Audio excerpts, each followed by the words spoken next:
weekdays at 3 on Channel 5. Live on Channel 5, this is the 10 o'clock news with Carol Marine and Ron Major.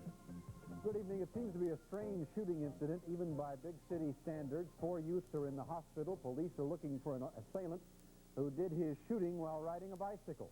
Channel 5's Adlai Stevenson has some details from Holy Cross Hospital, where he's live right now. Ad? Ron, 3 of the victims are here at Holy Cross Hospital on the south side. A 4th is at Weiler Hospital. All are said to be in good or stable condition.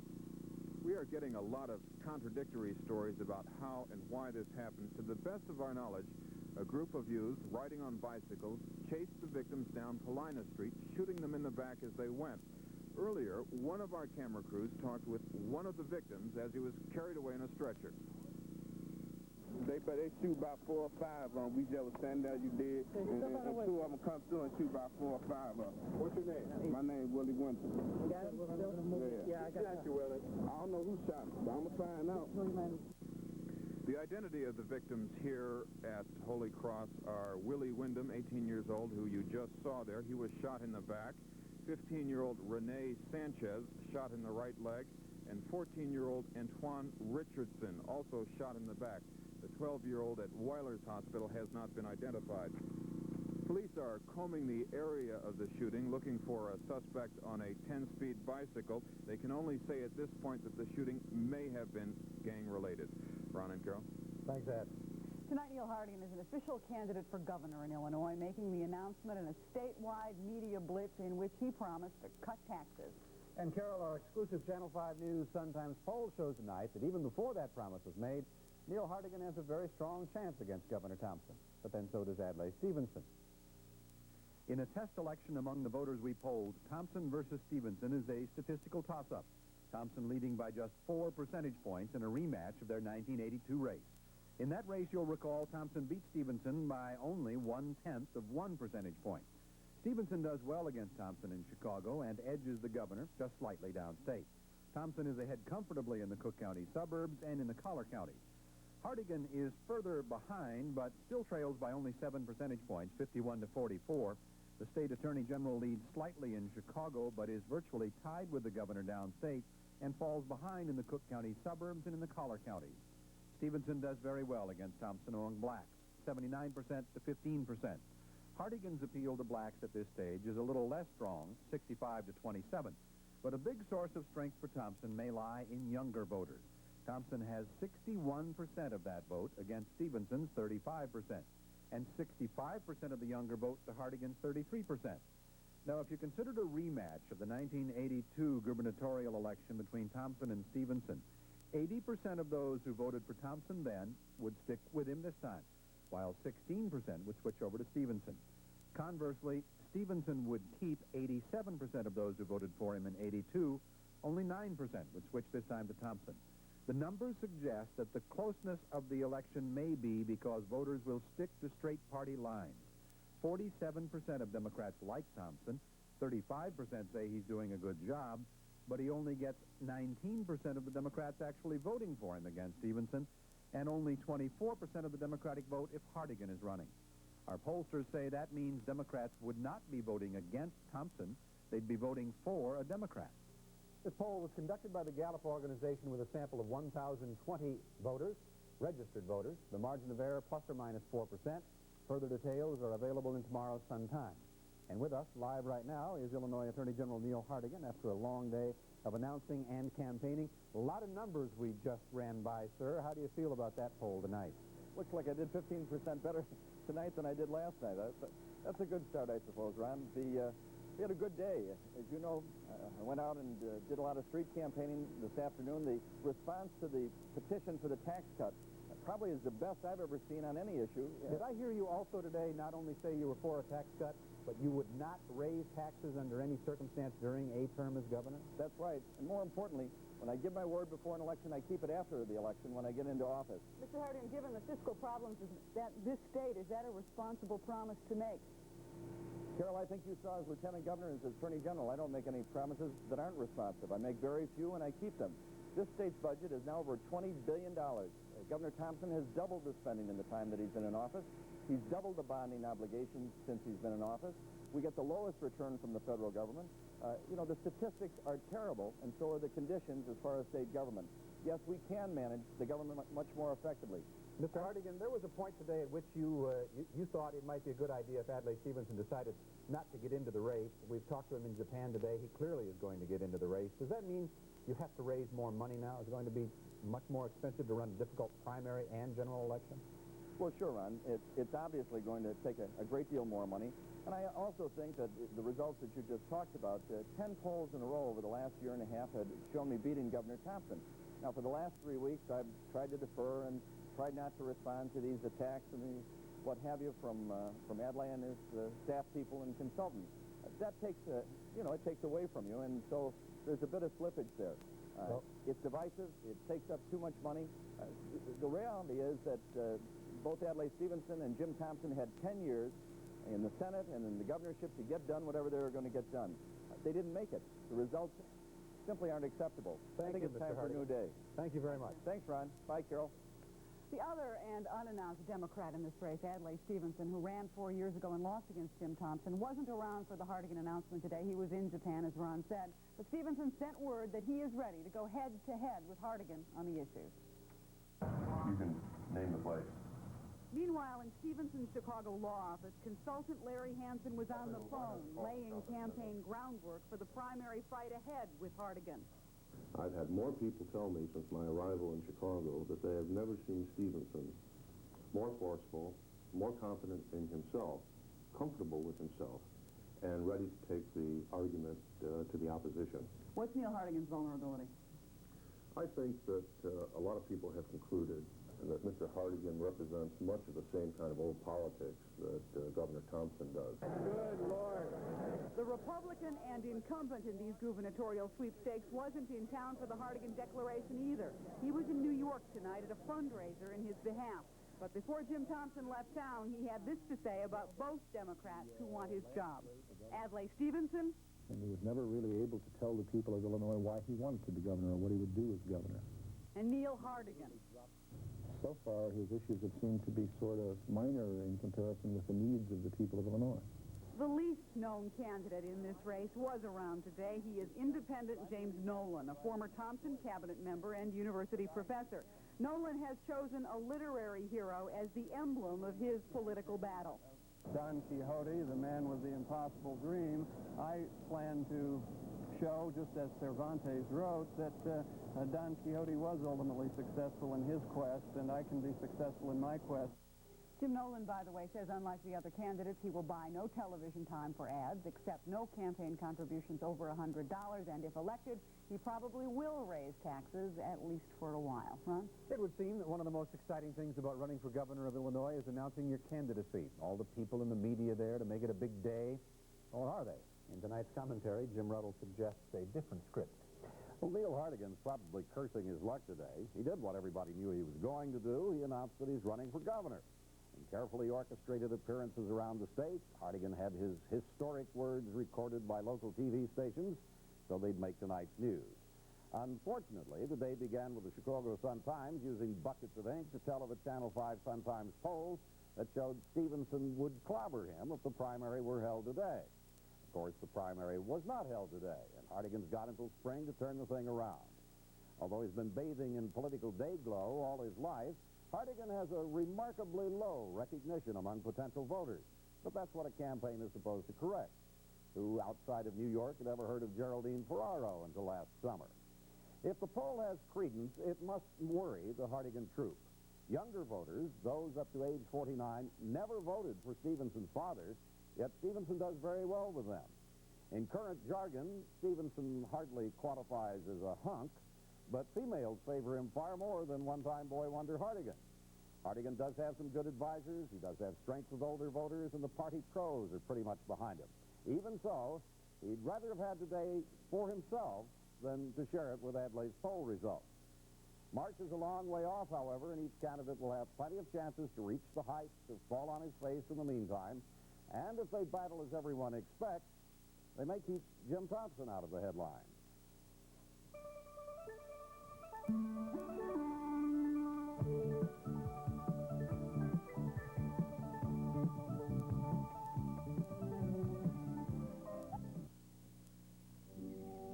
was a time when people only shot pictures.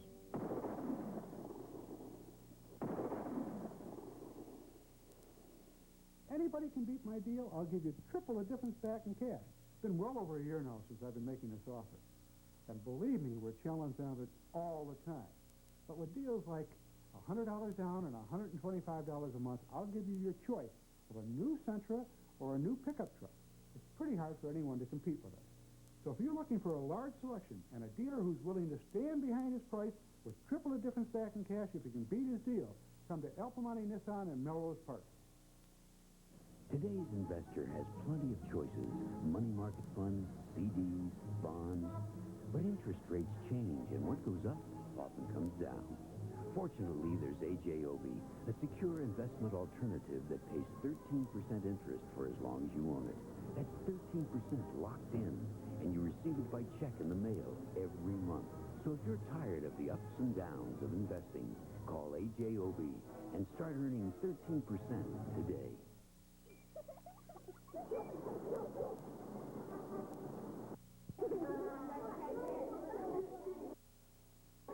There is one child in the world, and that child's name is all children. I'm John Houseman of the International Rescue Committee.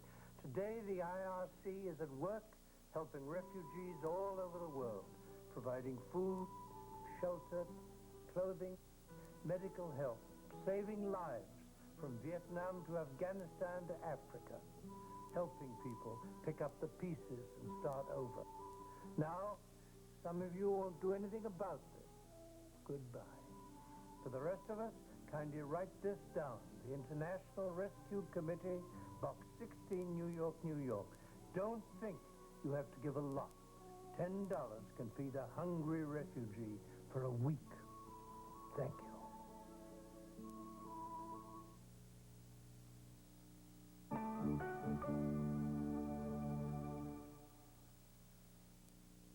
Black leaders in this country and in South Africa tonight are not buying President Reagan's about-face imposition of sanctions against that country for its apartheid policies. The president, who has opposed sanctions for months, today issued an executive order banning computer exports and nuclear technology to South Africa. He also banned bank loans that would not help blacks as well as whites, and is studying a ban on the sale of Krugerrand. The move was enough for Congress to sidetrack sanctions it was considering, but not enough to dampen criticism. He doesn't care two beans about black people in South Africa. I don't think he cares at all. And that is why I call him a crypto-racist. I think I should call him a racist, pure and simple. These proposals in each item are conveniently hedged with exceptions which provide a loophole for the apartheid regime. Here in Chicago, the South African Consul General said the president's actions were regrettable, but would have little effect on the inner politics of his country. A coup attempt in Bangkok, Thailand ended in failure today, but 2 NBC newsmen were among the 4 people killed in the crossfire. Soundman Bill Latz and cameraman Neil Davis were taking pictures when rebel tanks opened fire in their direction.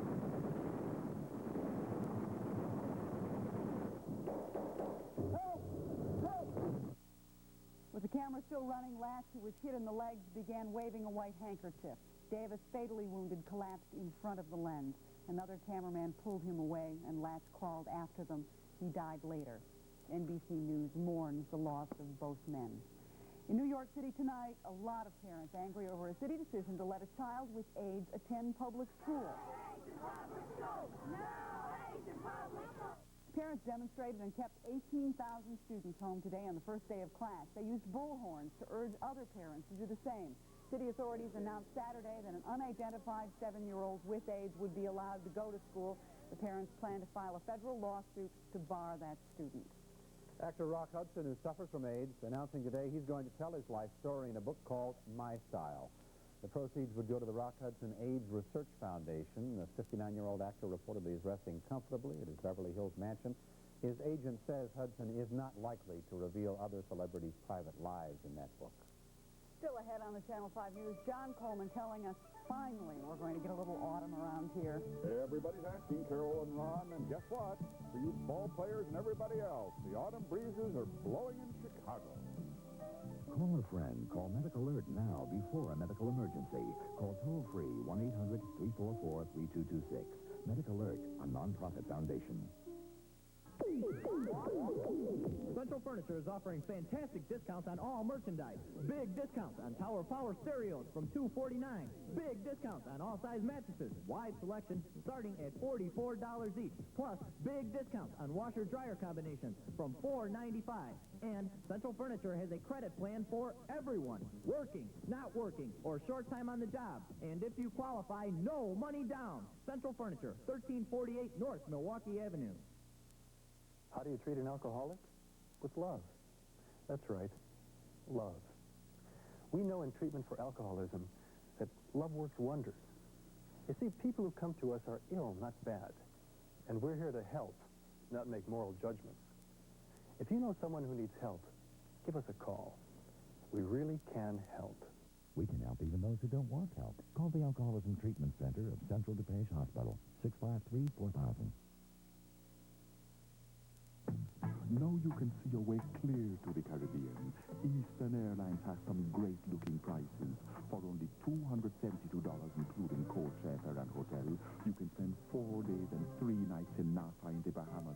Or for only $402, you can spend the same amount of time in San Juan. See Eastern or your travel agent. The Caribbean's beautiful this time of year. And at prices like these, it's worth reflecting on. 4-H, for you, for America, 4-H. Developing responsible, involved citizens.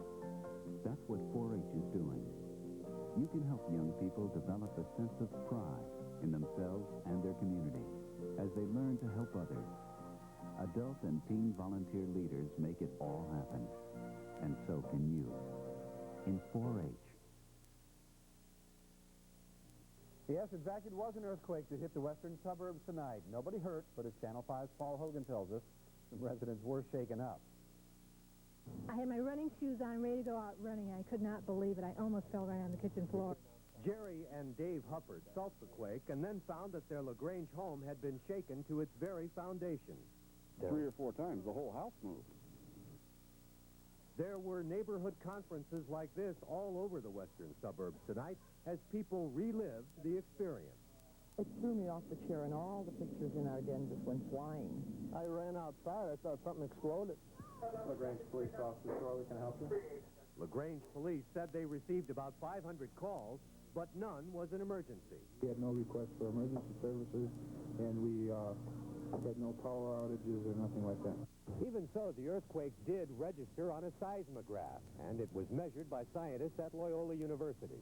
This is certainly less than a 4. This is a small earthquake. This is the way the Chicago area quake looked on the chart, compared to a major tremor in China just last month. We don't feel more than about 5 or 6 earthquakes in this area in 25 years or so. So it's rather rare we feel one in Chicago. And when we do, it usually causes just cracks in the pavement and a few cockeyed chimneys. And if there's another in the western suburbs, the people are ready for it. I don't think Illinois earthquakes have caused enough damage to be worried about them. I'd be more concerned about some other things. Like taxes. Paul Hogan, Channel 5 News. Yeah, good idea. John Coleman here for the weather.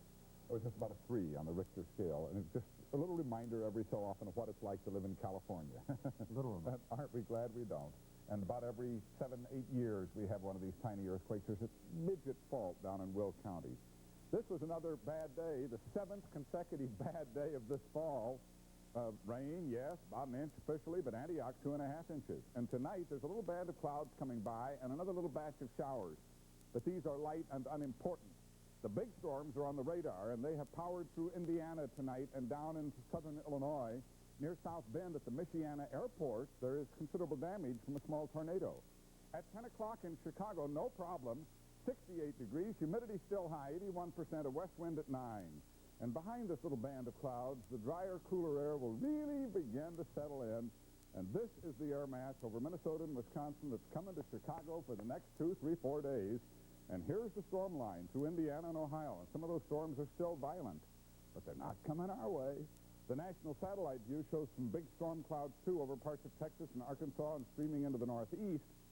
And another snow going in the mountains of Idaho and Montana will be down into Yellowstone Park by tomorrow morning.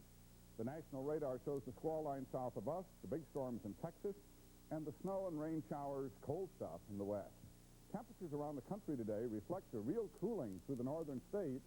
61 Duluth, 63 Bismarck, and 51 Billings. And tomorrow, that same cooling pattern will be dominant and edge into Chicago, where we'll be in the low to mid-70s. Our weather map for tomorrow shows that the cold front will be south of us. The rain will bunch up in New England. The snow actually in the Sierra and all the way into the Colorado Rockies, but light, while gorgeous, clear, dry autumn air spreads over our area. Low 60, high tomorrow, 74. But get this, tomorrow afternoon the wind will turn to the northeast, and the lake water is already down to about 55. And when that wind comes out of the northeast tomorrow afternoon and evening, after a high of 74, it will turn sharply cooler. In fact, by the evening rush hour, the mercury will be dropping from the mid-60s down into the high 50s and on down to 55 by 10 o'clock tomorrow night. 5-day outlook shows sunny and 74 Wednesday. That could be one of the 10 best days of the year. Thursday, another little sprinkle. Friday and Saturday, we start a warm-up, but I'm not predicting another heat wave. At least not now, Ron and Carol. We can wait. Thanks, John. Thank you, John. Something didn't happen today. Pete Rose didn't do it yet. Martin Greco's up next for sports. That's right, Carol. He did not. Floyd Bannister didn't do it either. The Cubs look like spoilers. Pete was just teasing us. We'll have that and more in just a minute.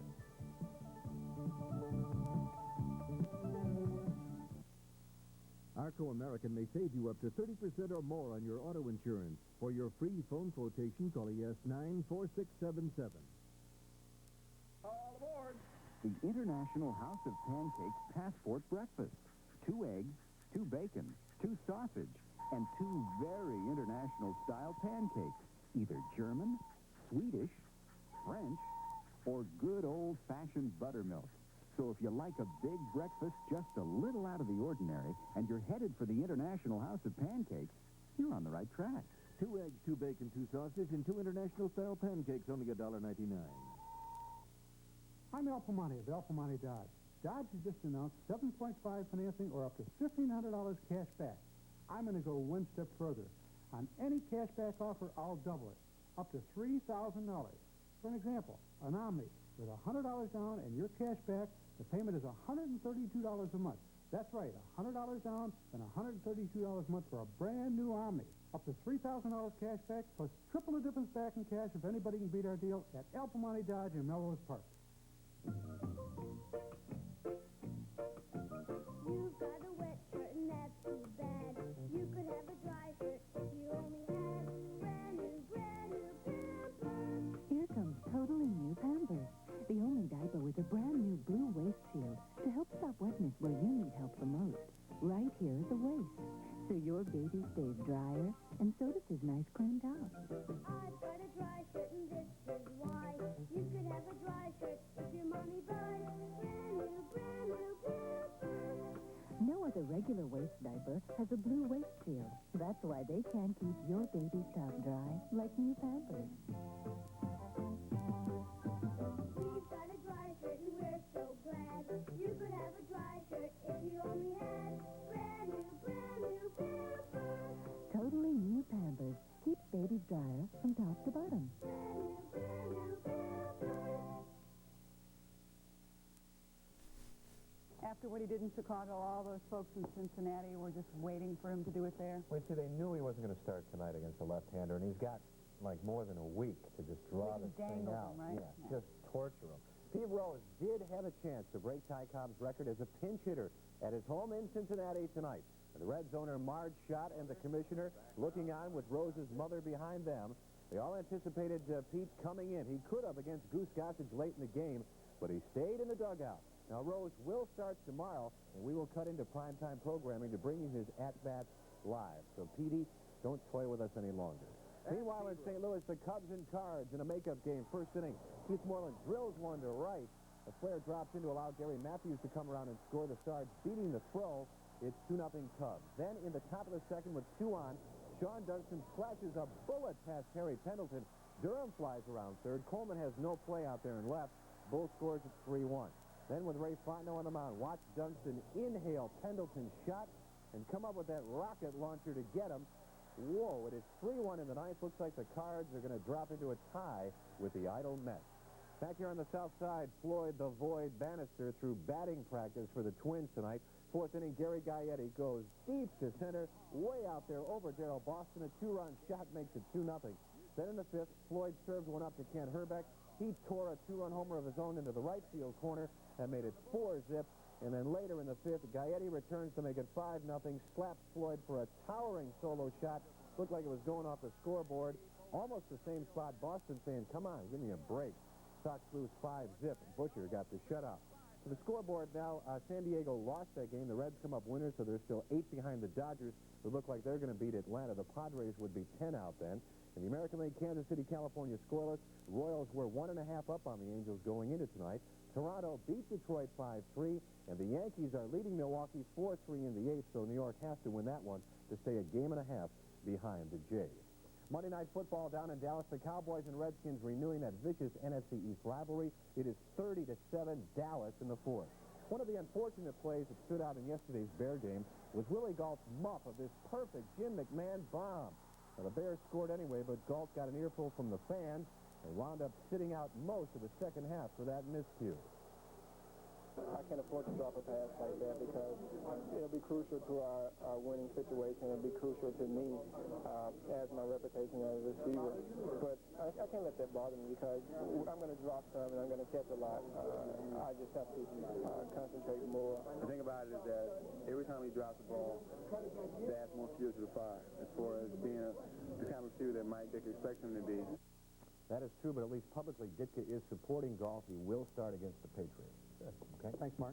Finally tonight, the Miss America pageant this weekend. There are some things I think you should know about this girl next door type. Did you know Miss Illinois is from Michigan? Miss Arkansas tried to be Miss Louisiana. Miss Nevada once competed for Miss Mississippi.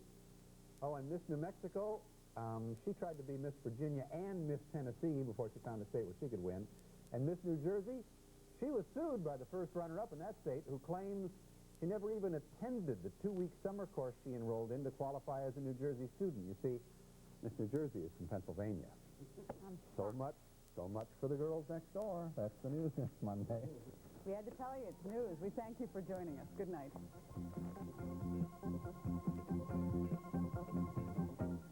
If you have a news tip, call 1-800-CH5-NEWS. In Indiana, 219-838-4161.